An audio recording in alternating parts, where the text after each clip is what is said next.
Olá! Certamente você sabe que a interpretação, a compreensão de textos são muito importantes, tão importantes quanto a produção dos textos. Nós já vimos vários recursos que podem nos ajudar a redigir bem. E agora vamos abordar noções gerais que possibilitam uma boa interpretação, uma boa compreensão daquilo que está escrito.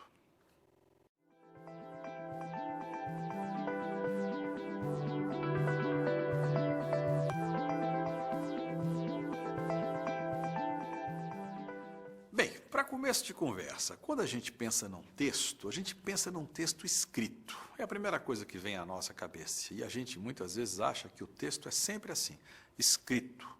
O texto escrito tem que ter, claro, palavras que não sejam amontoadas, que sejam organizadas e tal, e tal, e tal, né? É preciso que haja palavras, que haja assunto, que haja um encadeamento, que haja tudo isso. Mas não é sempre assim. Quando você vai andando de automóvel, dirigindo automóvel, né, e você para porque existe lá o semáforo e ele mandou você parar, né? Como é que ele mandou você parar? Com uma luzinha vermelha, né? Isso é um texto, é uma comunicação não verbal, não há palavras, né? Existem signos. O vermelho é um signo. Se o vermelho quer dizer pare, o verde não quer dizer passe. O verde quer dizer, se possível, passe. Porque pode ser que não seja possível passar, né? Pode ser que o cruzamento esteja interrompido, né? Já com o vermelho não há colher de chá. Está escrito, veja só como eu me traí aqui, né? Aparece a cor, né? Não está escrito nada.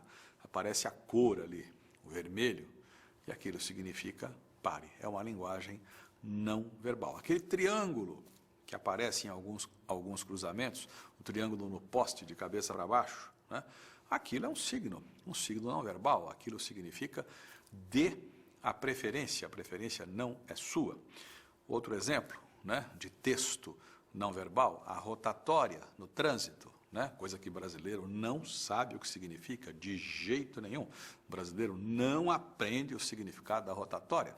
A rotatória significa algo muito simples, muito simples. Um dia a gente chega lá. Tem preferência quem nela está. Simples, né? Muito simples, mas a gente não consegue entender. É uma dificuldade que a gente tem, entender determinadas linguagens, no caso, as linguagens não verbais. É preciso que a gente se habitue a isto e que a gente perceba que existem vários textos, várias linguagens. O texto com palavras, ótimo, o texto verbal, a linguagem verbal. Mas lembre-se do texto visual, o texto com imagens, o texto com símbolos, né? Muitas vezes o quadro, a gente olha para o quadro, né? E há uma série de textos ali, não está nada escrito, né?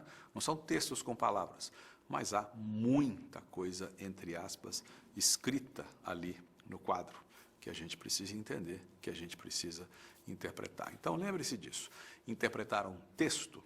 E antes que eu me esqueça, muitos vestibulares hoje em dia têm feito provas de redação a partir de temas dados com imagens. Com imagens. E as pessoas olham para aquilo e tal, não captam o que está ali, fica difícil compreender, e aí, claro, fica difícil abordar, né, a proposta, abordar o tema, em suma, escrever sobre aquilo que efetivamente se pede ali. Bem, voltando ao texto tradicional, texto escrito com palavras, como fica a questão do tamanho? Será que é fundamental que o texto seja longo, grande, para que haja muitas ideias, para que se transmitam muitas ideias? Eu acho que não necessariamente. Se nós pensarmos que um texto é escrito para que haja sentido, para a produção do sentido, basta que haja esse sentido, que esse sentido seja forte, significativo, que se chegue a transmitir a ideia desejada, pronto, o texto pode ser grande, pode ser curto, isso é o de menos, né? Drummond, Bandeira, poetas brasileiros, geniais, especialistas nessa coisa de dizer muito com pouco. Bandeira fazia isso magistralmente. Drummond também, né? Drummond escreveu um poema chamado Cota Zero. há muito tempo. Cota zero. Stop. A vida parou ou foi o automóvel? Isso muito antes da explosão da indústria automobilística no Brasil e no mundo. Cota zero. Stop. A vida parou ou foi o automóvel? Pense um pouco nisso, já o poeta dizendo dessa mistura do homem com a máquina. Drummond ainda, um poema chamado Política Literária, diz assim: o poeta municipal discute com o poeta estadual qual deles é capaz de bater o poeta federal. Enquanto isso, o poeta federal tira ouro do nariz. Drummond, mestre Drummond. Ou seja, nós podemos perfeitamente dizer muito com pouco, depende, claro, da situação, depende do registro, depende da modalidade de texto, né? Há poemas, há textos ainda menores, de uma única palavra. Eu me lembro de um poema que dizia o seguinte, chamava-se Mandamento. Amém. Amém. Bonito, né? São duas palavras. Amém. Ponto. Amém. Chama-se Mandamento. Né? Em suma, o tamanho, como se vê, não é documento. Né? Não é documento. Outra coisa importante, o contexto. O contexto é fundamental. Dizer uma coisa fora do contexto, né? Isso pode ser simplesmente um tiro, né? Um furo na água, né? Um tiro pela culatra. Né? Uma frase, muitas vezes, uma frase isolada do seu contexto, vai ficar com sentido prejudicado, completamente prejudicado. Às vezes, essa coisa de tirar a frase do contexto, descontextualizar a frase, né? Às vezes isso é feito por maldade, às vezes por ignorância, por esperteza, entre aspas, né?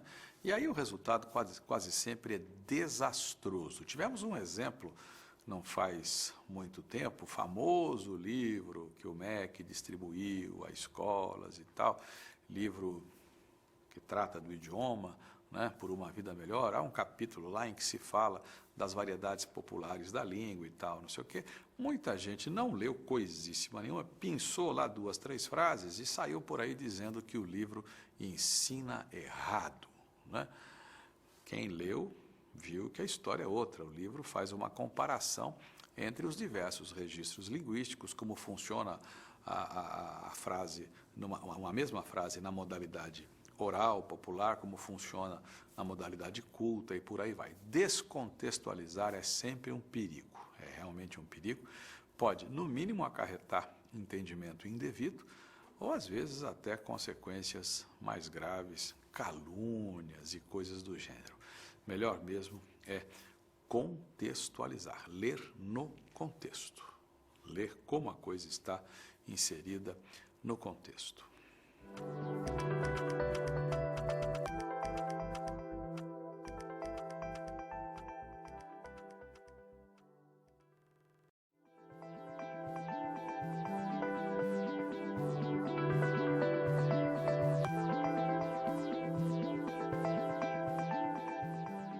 E o contexto histórico?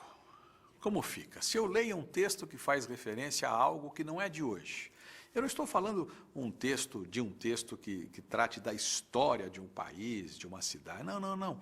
Um texto literário, por exemplo, mas que faça referência a algo que não é do nosso tempo. Se eu não tiver esse conhecimento, eu leio e não entendo nada, absolutamente nada. Muitas vezes, isso é perigoso, porque quando se fala, por exemplo, de valores da sociedade de um certo período, né? Se o cidadão lê aquilo sem levar em conta o contexto histórico e sem conhecer o contexto histórico, ele não vai entender o que se diz ali, o que se afirma ali, o que se analisa ali. Às vezes, uma simples palavra, eu cito aqui uma canção conhecida, né? Amigo é para essas coisas, ainda hoje faz muito sucesso, essa música tem quase 40 anos, ainda faz muito sucesso, Salve, como é que vai? Amigo, há quanto tempo? 1 ano ou mais. Lembra? Toca em tudo quanto é bar da vida aí afora, todo mundo conhece. Chega uma hora em que a letra diz assim, tome um Cabral, né? O que é isso, tome um Cabral? Né? Para nós, que temos muitos anos de existência e que vimos o Brasil trocar de moeda 50 mil vezes, cruzeiro, cruzeiro novo, cruzado, cruzado novo, cruzeiro real e não sei o que, não sei o que, a memória, né, vai lá no fundo e busca, vai e acha lá uma cédula de 1000 cruzeiros, né, e nessa cédula estava estampada a figura de Pedro Álvares Cabral. Então, quando se dizia um Cabral, era uma cédula dessas de 1000 cruzeiros, que na época era um bom quebra-galho, né? Uma notinha dessas, né? Não era para ninguém ficar rico de jeito nenhum, mas dava para quebrar o galho imediato. Tome um Cabral, é o amigo que oferece ao outro o Cabral. Contexto histórico, se não é conhecido, faz o sujeito ler isso e ficar pensando, o que será esse Cabral? Tome um Cabral. E aí entra em cena a informação. Se eu não tenho a informação, eu leio o texto e não entendo coisíssima nenhuma, né? E o exemplo dessa canção é simples, mas é para você perceber que se falta essa informação, já minha capacidade de compreensão fica absolutamente comprometida.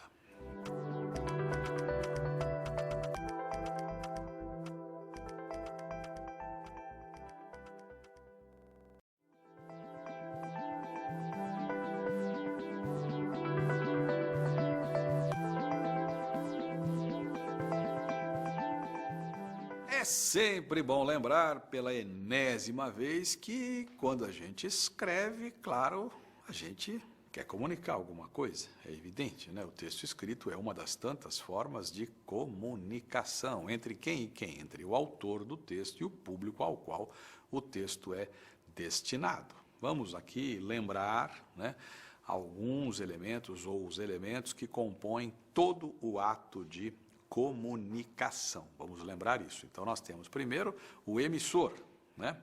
No caso da carta, o remetente, né? O emissor do texto, quem produz o texto, codifica a mensagem de acordo, né, com o código que os dois vão entender. Pode ser uma pessoa, pode ser um grupo, pode ser um partido político, em suma. Seja quem for, o emissor é aquele que produz o texto, né, e manda esse texto para frente, para o público-alvo, o público ao qual esse texto é destinado, claro, o receptor, o destinatário, né? Evidentemente, aquele que recebe e precisa ser capaz de decodificar a mensagem, entender a mensagem. Também pode ser representado por uma pessoa, por um grupo, etc, etc. A mensagem é o próprio conteúdo da informação, né?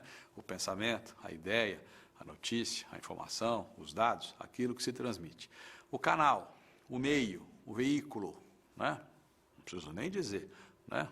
A internet, por exemplo, o livro, por que não? O telefone, né? Seja lá qual for o veículo usado para transmitir a mensagem. O código é o conjunto de signos. Lembre-se do que eu disse aqui, muitas vezes o texto é escrito com palavras, outras vezes não, né? O signo não é necessariamente verbal, de qualquer maneira o código é isso.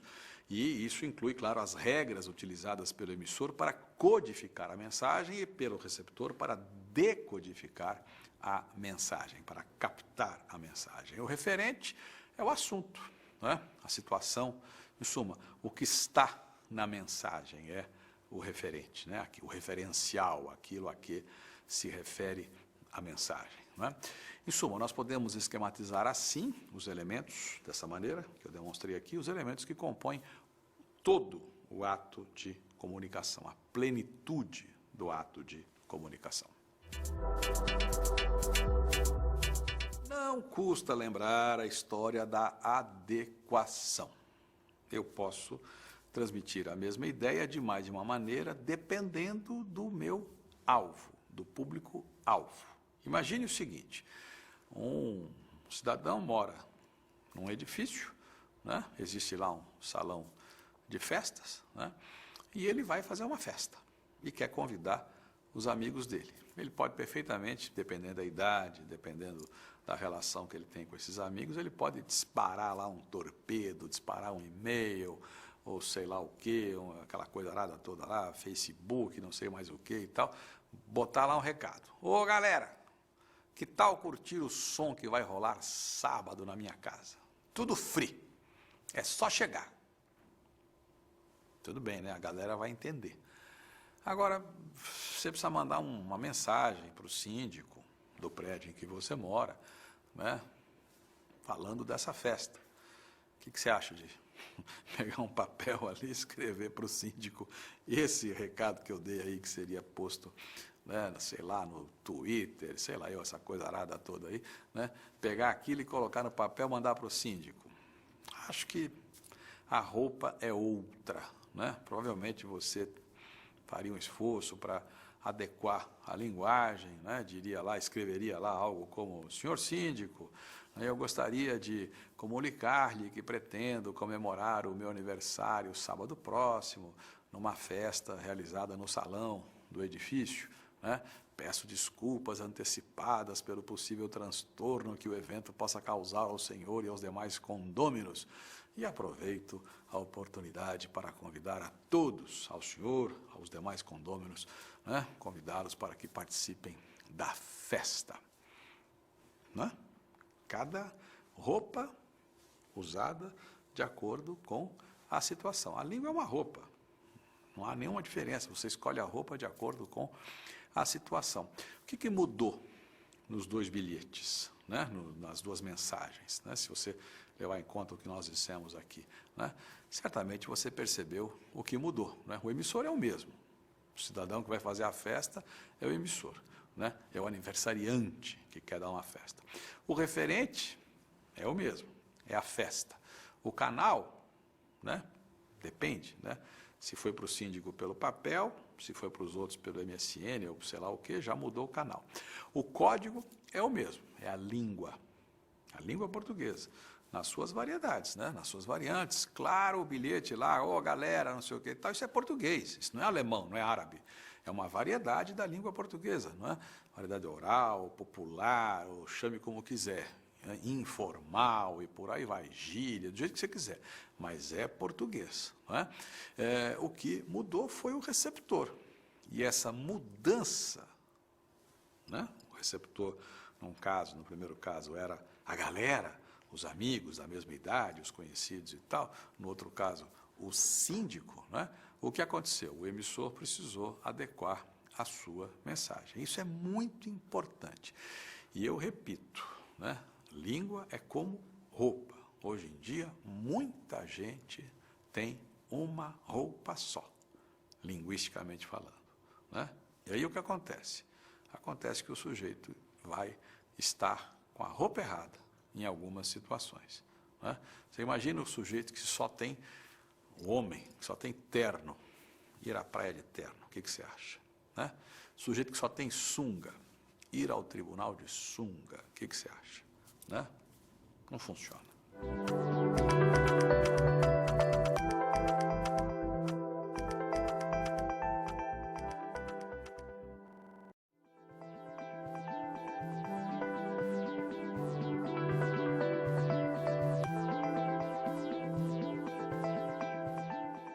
Pois é sempre bom lembrar a questão da adequação. E aí, eu me lembro, por exemplo, da relação entre médico e paciente. Quantas vezes o médico vai explicar ao paciente o que ele, paciente, tem e usa linguagem inadequada? O paciente não entende, muitas vezes tem vergonha, fica assim incomodado, não quer perguntar, e o médico muitas vezes nem se manca disso, né? E sai feliz da vida e acha que explicou ao paciente o que está acontecendo. Usar a linguagem específica para quem não é do ramo é sempre uma coisa arriscada, realmente é uma coisa arriscada, é melhor não fazer isso não. O texto, portanto, tem que ser adequado ao receptor. Você vai dizer, mas espera aí, se eu vou ler um texto, se eu vou interpretar um texto escrito numa linguagem que eu desconheço, como é que eu fico? É por isso que você precisa ter o repertório amplo. É por isso que você precisa ler tudo que cair na sua frente. Do contrário, você correrá o risco de encontrar um texto numa prova, né, num concurso, encontrar um texto que você vai precisar ler, vai precisar interpretar, vai demonstrar que compreendeu, só que ele é escrito numa linguagem que você não domina, ele faz referência a uma série de coisas que você não conhece, e aí, claro, você vai ter dificuldade, muita dificuldade, para entender aquele texto.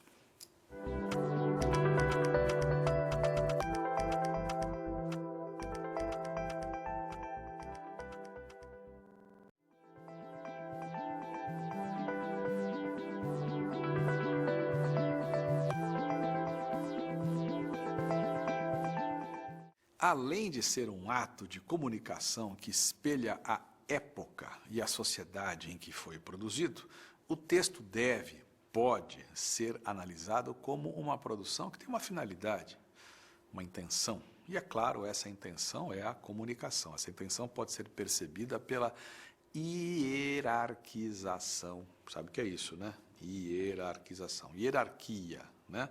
São os degraus do quem pode mais, chora menos, né? Os degraus do poder, né? Pela hierarquização que o emissor da mensagem faz dos elementos que compõem o ato de comunicação, ligando isso sempre à ideia da intenção. Para cada elemento privilegiado, o linguista russo Roman Jakobson, que nasceu em 1896 e morreu em 1982, elaborou uma função da linguagem. Ele estabeleceu uma espécie de classificação, as funções da linguagem. E ele definiu isso com 6 funções, que a gente vai ver a seguir.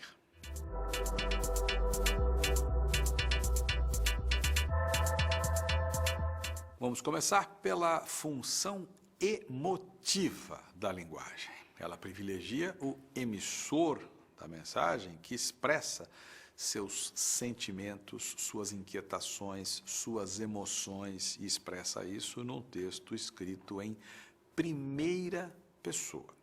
Essa função aparece com muita frequência em cartas pessoais, em textos poéticos, em canções de amor, né? Um exemplo que a gente vai ver aqui vem da correspondência entre o pintor Van Gogh e seu irmão. Hoje, o Van Gogh é cultuado em todo o mundo, conhecido e tal, mas enquanto vivo, pois é, ele vendeu um quadro. A vida para ele era um grande fracasso, né? O trabalho dele não ia para frente nesse sentido, né? E aí, na correspondência que ele manteve durante anos com o irmão, Theo, ele vai relatar as alegrias, as dúvidas e principalmente o desespero. Meu caro Theo, há algo que me atormenta e que eu quero contar. Talvez você já esteja a par e eu não lhe conte nenhuma novidade. Bom, o resto da carta está no livro, você vai lá, pega o livro e vê como essa carta exemplifica essa função, a função emotiva da linguagem. Já deu para perceber pelo começo que eu li aqui que aquilo fica bem evidente, mas depois você vai ler tudo e vai perceber que a relação é de fato essa.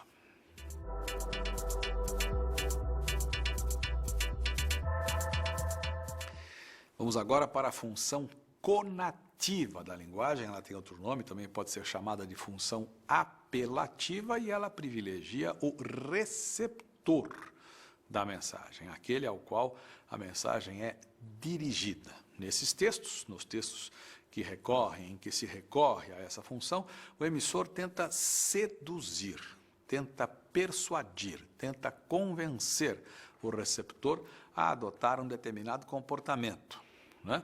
E aí é comum o uso do vocativo. O vocativo é aquele ao qual se dirige a mensagem, é comum o uso de verbos no imperativo. Aí você já deve estar pensando, anúncios de publicidade, sermões, discursos políticos. Sim, são ótimos exemplos de textos que tentam influenciar o receptor. A função conativa, a função apelativa, né? Para quem precisa convencer as pessoas, essa função é fundamental, preciso ficar de olho nela.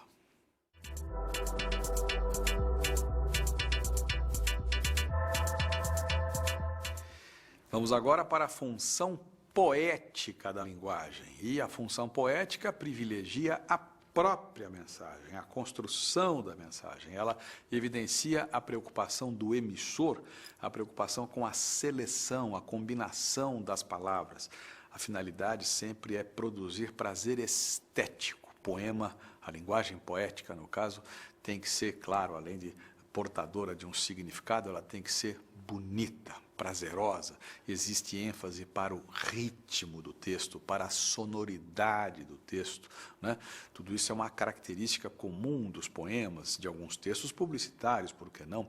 E até de textos em prosa, como as crônicas.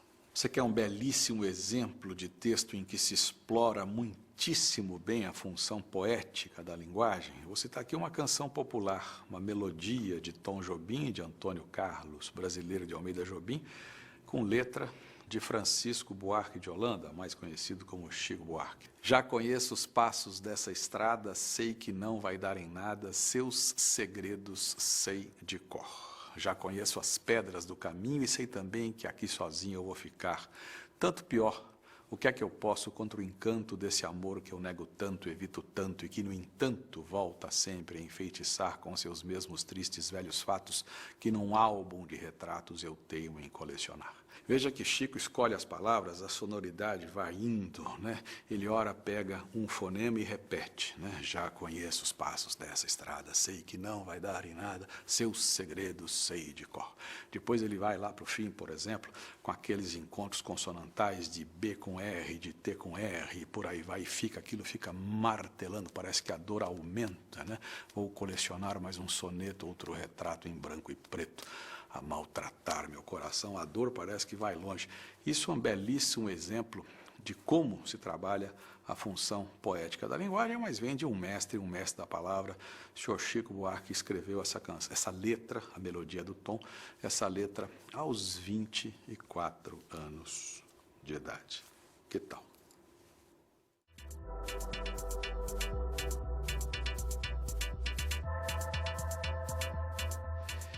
Vamos falar agora da função metalinguística da linguagem. A metalinguagem, que privilegia o próprio código em que a mensagem foi produzida.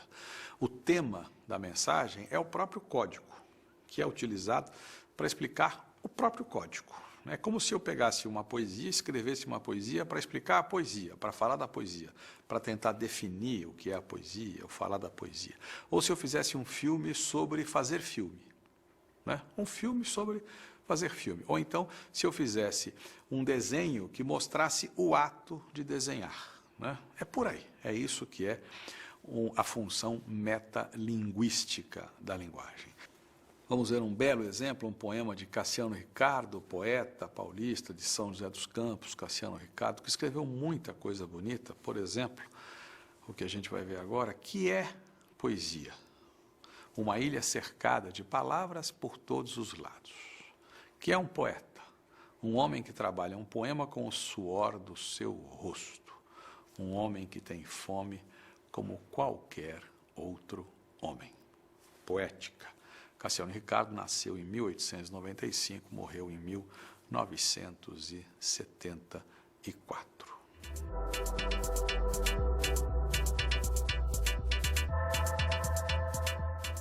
Outra das funções da linguagem é a fática, a função fática da linguagem que privilegia o canal em que a mensagem é veiculada. A finalidade é testar o funcionamento desse canal ou mostrar ao interlocutor que o canal está conectado. Quando a gente atende o telefone e diz alô, né? Isso já é uma marca, é uma espécie de, ao mesmo tempo, de saudação e uma marca que prova que o canal de comunicação foi estabelecido. Né? É um caso bem clássico. O professor na sala de aula que fica dizendo aquelas coisas, gente, vamos prestar atenção e tal, né? Ele está tentando estabelecer o canal de comunicação, o contato com a classe. Essa é a função fática da linguagem.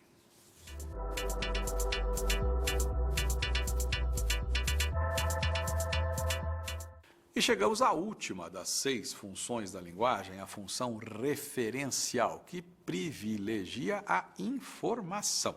Ela busca transmitir ao receptor da mensagem informações objetivas, numa linguagem direta, objetiva, sem subjetividade, né?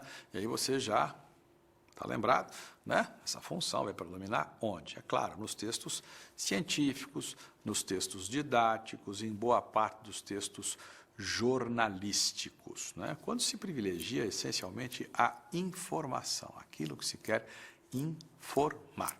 Eu me lembro de um texto, de um livro de biologia, em que havia lá pelas tantas um advérbio, lamentavelmente, e aquilo me pareceu um tanto engraçado, um tanto deslocado, um texto científico falando, né, de coisas da vida, biologia, né, e lá pelas tantas o autor punha lá, lamentavelmente, aquilo parecia um peixe fora d'água. Nesse tipo de situação, o que prevalece mesmo é essa função, a função referencial, o privilégio da informação, sem essa subjetividade. E é importante lembrar que a gente não vai encontrar essas coisas todas separadinhas, neste texto só esta função, naquele texto só aquela função. Isso não existe, né? A linguagem não funciona assim. Eu posso ter num poema, por exemplo, a função poética, né? Porque eu vou ter ali a preocupação com a expressão, com a maneira como se estabelece a mensagem, as palavras escolhidas, como se enfatiza o sentimento, a sonoridade, o ritmo e tudo mais. Mas eu posso ter nesse mesmo poema um exemplo de, sei lá, uma passagem qualquer em que haja o uso do emprego da função emotiva da linguagem, né? Às vezes, como eu disse, há mais de uma função num texto só, mas muitas vezes existe uma função predominante no texto todo, né? E aí a gente vai dizer qual é essa função a partir da intenção do emissor da mensagem.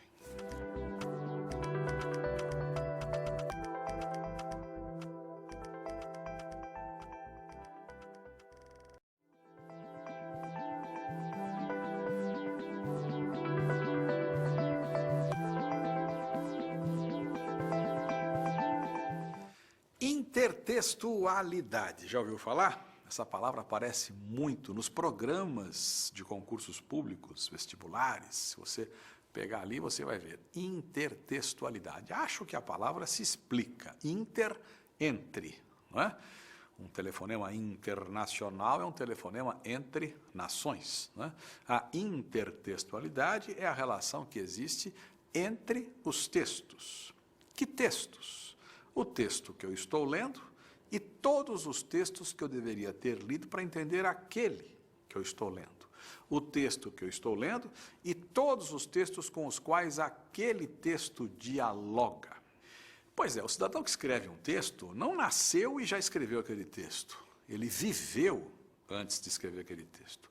Então, se ele viveu, ele tem informações, tem experiências, tem conhecimento, tem cultura. Ele passa isso para o texto. Você, quando vai ler um texto, não nasceu e a primeira coisa que puseram diante de você foi aquele texto. Não, meu Deus do céu, você nasceu, aprendeu a falar, aprendeu a ler, tarará, tarará, tarará, leu um monte de coisa e tal, até encontrar aquele texto. Então, a intertextualidade diz respeito a tudo isso, a todos os textos que eu deveria ter lido antes de ler o texto que estou lendo, né? A todos os textos com os quais o texto que eu estou lendo dialoga. Aí fica mais fácil entender aquilo que está lá. E lembre-se do que eu já disse aqui, não existe só o texto com palavras, existe o texto com imagens, né? Se eu olho para uma imagem, para um quadro, para um grande quadro produzido por um gênio da humanidade, né? Eu olho, presto muita atenção, vejo os detalhes e muitas vezes percebo que aquele quadro dialoga com outros que foram feitos antes, é óbvio, né? E por aí vai. Voltando à intertextualidade no que diz respeito ao texto escrito com palavras, né? Eu cito um exemplo aqui, a canção Sampa, de Caetano Veloso, que começa dizendo: alguma coisa acontece no meu coração que só quando cruza a Ipiranga e a Avenida São João. É que quando eu cheguei por aqui, Eu nada entendi da dura poesia concreta das tuas esquinas, da deselegância discreta das tuas meninas, e por aí vai. Eu nada entendi da dura poesia concreta das tuas esquinas. A poesia concreta das tuas esquinas, no primeiro momento, todo mundo sabe, São Paulo é uma cidade monumental, grande, cheia de prédios, muitos prédios, prédios de concreto. Mas a poesia concreta, a dura poesia concreta, parece até um paradoxo, né? Porque a dura poesia concreta e tal, né? A gente depois pensa na poesia concreta propriamente dita. Poesia concreta é um movimento poético, artístico, chamado concretismo, que nasceu em São Paulo, na cidade de São Paulo, na década de 40, obra de dois irmãos, os irmãos Campos, Augusto de Campos e Haroldo de Campos, obra de Décio Pinhatari, de Juscelino Grunwald e tantos outros que fizeram parte desse movimento. A poesia concreta tem por base a palavra não só como signo de significado, também como signo imagético, como signo sonoro, um poema concreto, né? É uma coisa para ser vista, lida, ouvida, né? É quase uma imagem de palavras, palavras com imagem, com som, com tudo isso, com significado. Eu nada entendi da dura poesia concreta das tuas esquinas. Caetano Veloso faz referência a esse contato com a poesia concreta, contato que acontece na cidade de São Paulo que é berço dessa poesia. Na letra de Sampa, há ainda uma outra passagem que diz assim, da feia fumaça que sobe apagando as estrelas. Lembra essa parte, né? Eu vejo surgir teus poetas de campos e espaços. Eu vejo surgir teus poetas e os poetas de ti, São Paulo, né? Vejo surgir de campos e espaços. Campos é uma referência, claro, dupla, os próprios campos da cidade, os espaços da cidade, mas os irmãos Campos, Augusto de Campos e Haroldo de Campos, né? Tuas oficinas é uma referência às oficinas de São Paulo, às fábricas, às indústrias, às oficinas, à industrialização, essas oficinas que surgem de florestas, né? Não são oficinas de florestas, né? Oficinas que surgem de florestas, né? Mas oficinas aí tem também referência ao Teatro Oficina, importante centro de produção cultural da cidade de São Paulo. Então, a intertextualidade está presente, muito mais presente do que a gente possa imaginar. É referência atrás de referência. E se eu não tiver todas essas referências, eu leio o texto, eu vejo o quadro, eu ouço a canção. Sampa. Ouça Sampa com Caetano Veloso. Como começa Sampa, né? Começa com uma referência explícita a uma outra canção, de Paulo Vanzolini, né, chamada Ronda. Essa referência é sonora. Cena de sangue num bar da Avenida São João. Alguma coisa acontece no meu coração, que só quando eu cruzo a Ipiranga e a Avenida São João. São duas músicas que se passam em São Paulo. A referência é plena, é sonora. Parece que o Vanzolini não gostou muito, achou que isso era plágio. Não é plágio, querido Vanzolini, é homenagem mesmo, é homenagem do Caetano ao grande Paulo Vanzolini, professor Paulo Vanzolini, médico, especialista em zoologia animal, professor da USP, diretor do Museu de Zoologia da USP, né? Grande Paulo Vanzolini e sambista dos bons, levanta, sacode a poeira, dá volta por cima, Paulo Vanzolini. Então, todas essas referências estão presentes em lugares em que talvez nós não... Pois é, mas a coisa está nem sempre na superfície. Se você der uma raspadinha ali, você vai encontrar tudo lá. A intertextualidade é fundamental. Captar, compreender, perceber a intertextualidade é fundamental para a gente poder entender o que está sendo dito ali. Senão a gente lê, e aí vem aquela pergunta do vestibular. O sujeito pergunta sem dó nem piedade. Você não tem a referência do vestibular, do concurso público, ou mesmo que não seja com essa finalidade, né? A vida, quero ler para entender, né? Leio e não entendo se eu não tiver essas referências todas. Por isso, como eu sempre digo, leia tudo que cair na sua frente. Bula de remédio, saquinho da padaria, né? Embalagem do creme dental. Leia. É preciso ler. Tudo. A leitura abre portas. O mundo fica escancarado diante dos seus olhos. E aí, bola com você.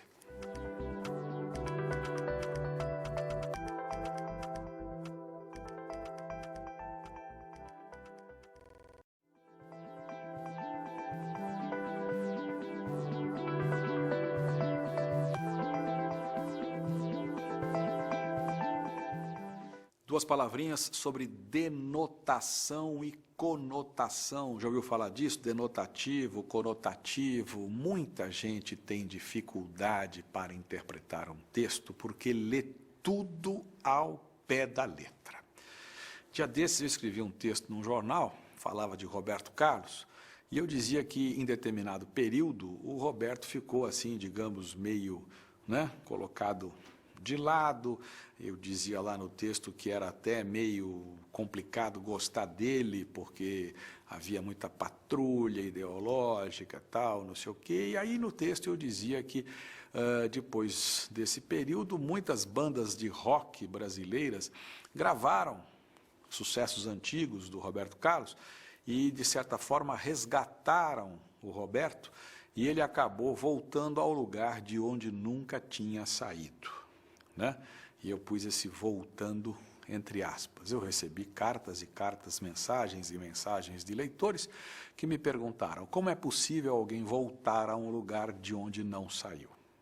Pois é, não saber ler dá nisso, Quem lê ao pé da letra não entende, absolutamente não entende. Primeiro eu coloquei a palavra voltar, ou voltando, não lembro, em suma, coloquei entre aspas, e as aspas fazem o quê? Indicam que aquela palavra está usada fora do seu valor de dicionário, fora do valor pau, pau, pedra, pedra, pão, pão, queijo, queijo. Eu quis dizer que o Roberto nunca saiu daquele lugar.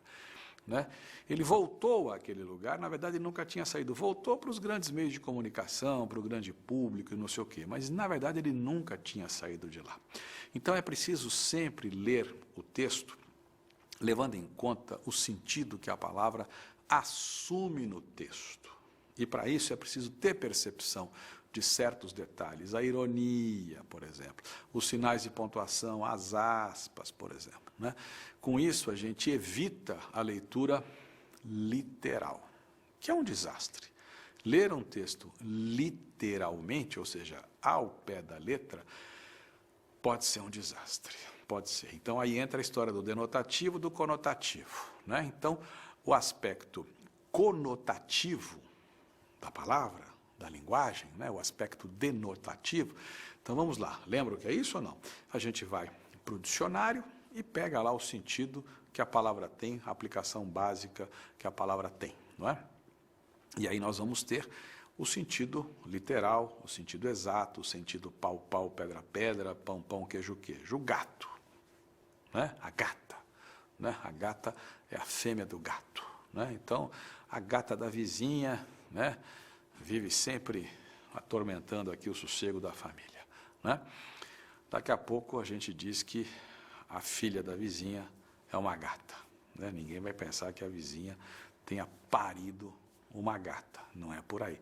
Já mudou o valor da palavra gata, e aí nós temos aquilo que eu já disse aqui, os vários sentidos, a chamada polissemia. Poli quer dizer vários, semia, significados. As palavras podem ter vários significados, e quando se fala de vários significados, fala-se de polissemia. E aí entra, então, em cena aquela história denotativo, conotativo. Denotativo é quando a palavra é empregada com o seu sentido original, o valor denotativo. Ou seja, independentemente do contexto, a palavra quer dizer X. Então, gato, é um animal, assim, assim, tarará, tarará, tarará.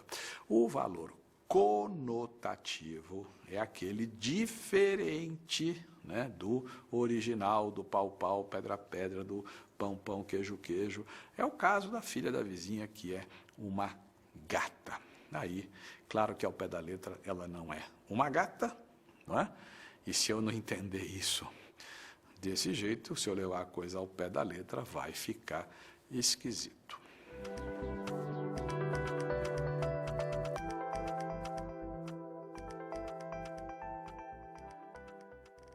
Chegou a hora de desejar a você boa colheita. Colheita de quê? Colheita de resultados, é claro. Resultados no que diz respeito a ler textos, a interpretar textos, a compreender textos. Para isso, nós aqui fizemos a nossa parte. Qual foi essa parte?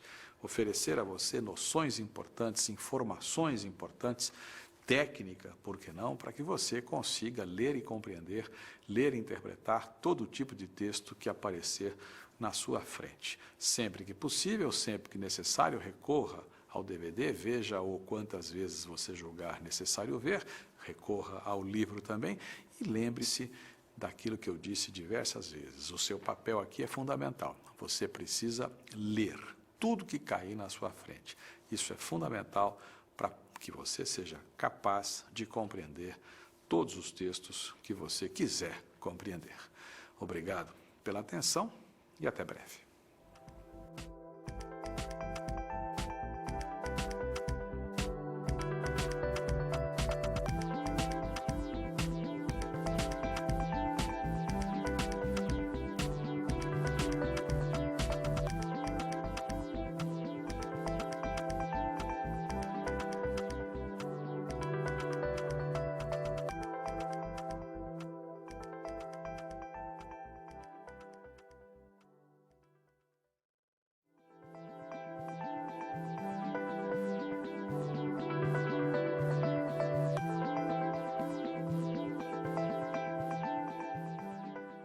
Você certamente já ouviu falar de linguagem figurada.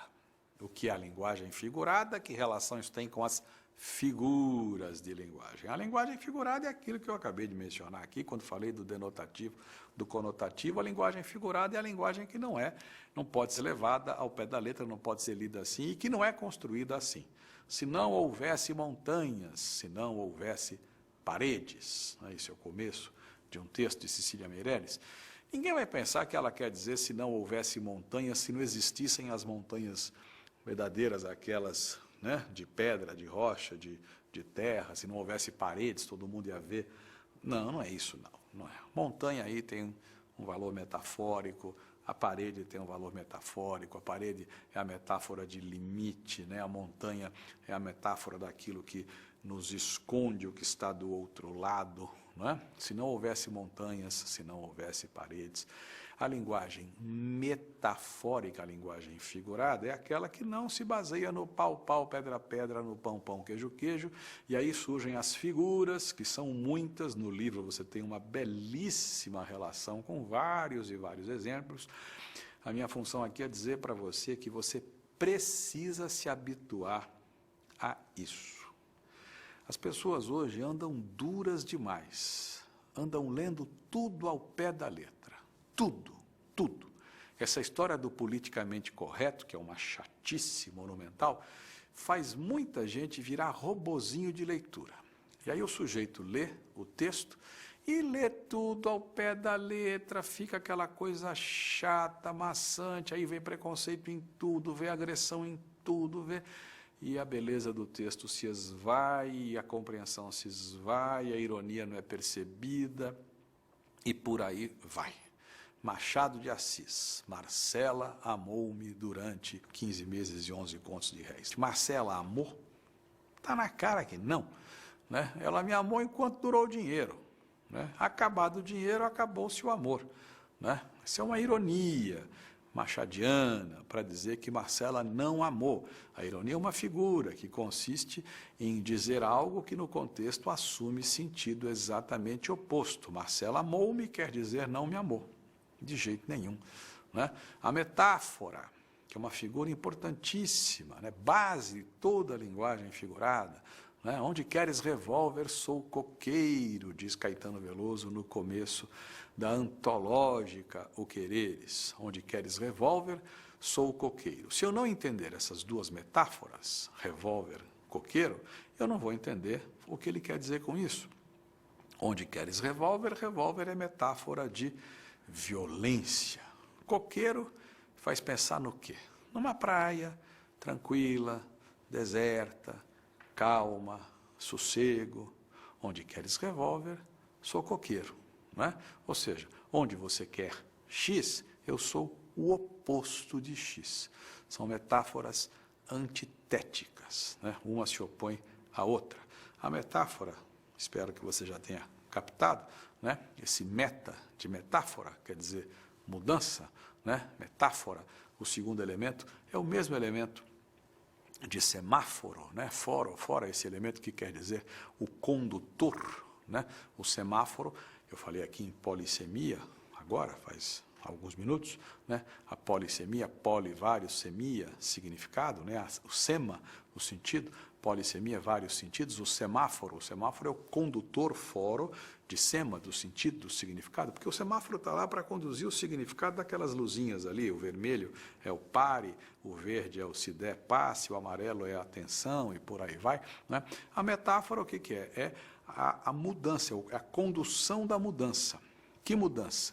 Do ao pé da letra para o figurado, né? Onde queres revólver ao pé da letra, não preciso dizer o que é, né? Ali, no texto do Caetano, não é ao pé da letra, é figurado. Essa letra, por sinal, de O Quereres, é todinha construída dessa maneira. São sempre duas metáforas antitéticas. Metáforas antitéticas. Aí você lê, entende as metáforas, entende a antítese e capta toda a mensagem do texto.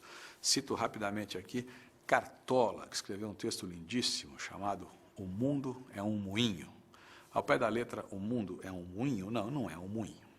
Quando eu digo o mundo é um moinho, eu transfiro para o mundo aquilo que vejo no moinho. O moinho foi feito para moer. O mundo moe. O mundo é um moinho. Transfiro diretamente os atributos que eu vejo no moinho para o mundo. Isso é metáfora.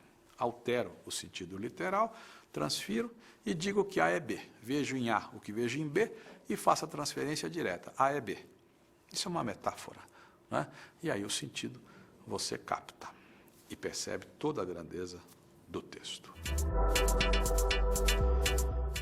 Pois é, falei aqui em figuras, linguagem figurada. No livro você tem uma relação vastíssima, explicada e tal, com várias figuras, as figuras de linguagem, as figuras de pensamento, as figuras de sintaxe, as figuras de construção, em suma.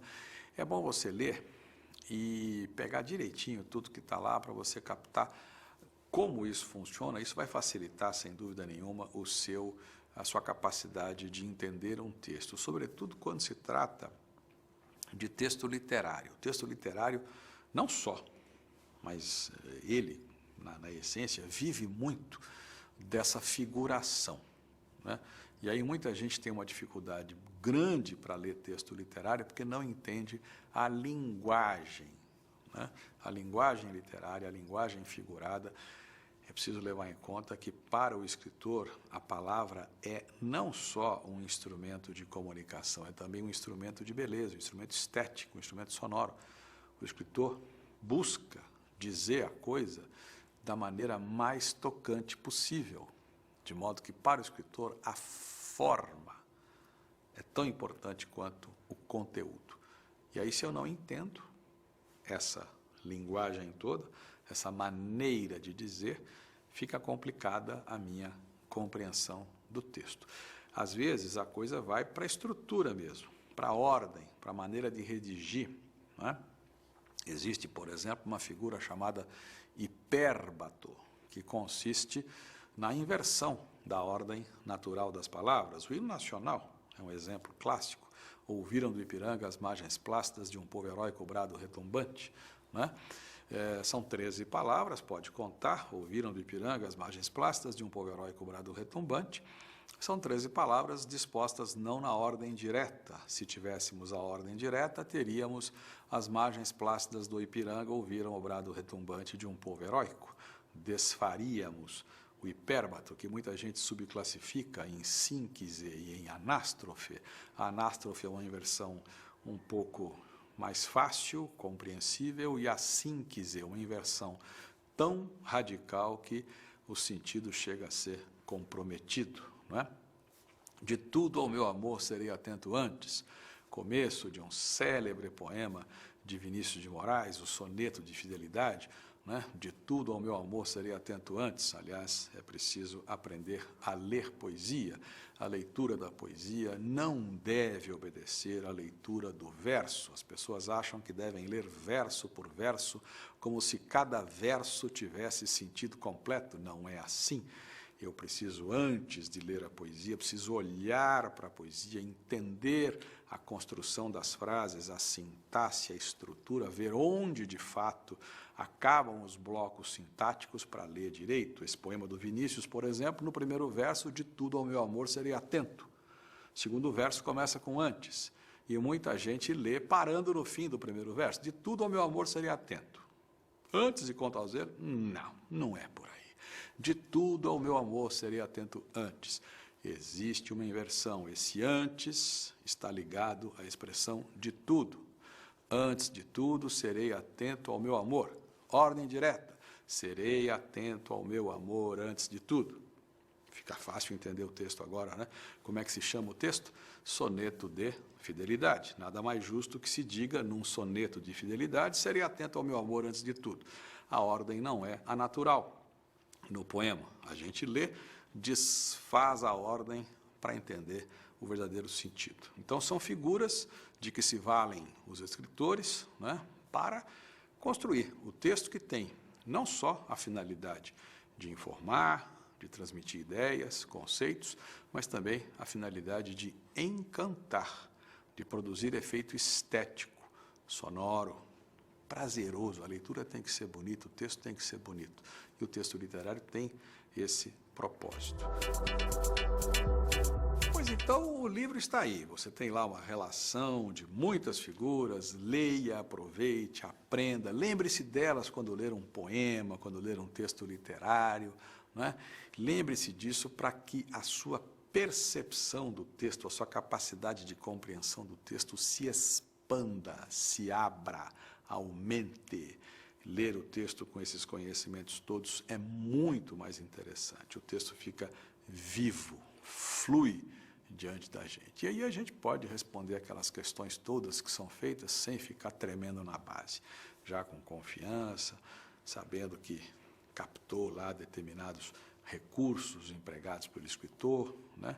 E tudo fica mais fácil. Quando o texto é frio, o texto técnico, o texto dissertativo, o texto científico, aí vale mais o conhecimento sintático, propriamente dito, o vocabulário, é óbvio, porque nesse tipo de texto não há muita margem para essas manobras todas, de jeito nenhum. O texto científico é um texto ali, pau, pau, pedra, pedra, texto técnico, um texto filosófico, em suma, um texto jurídico, né? Aí entra em cena o vocabulário, a sintaxe e tudo mais, para cada caso um comportamento. E é importante ter todos esses instrumentos à mão para poder desdobrar, né? Desfazer até, por que não, essa coisa toda do texto e entender aquilo que está por trás do que está escrito.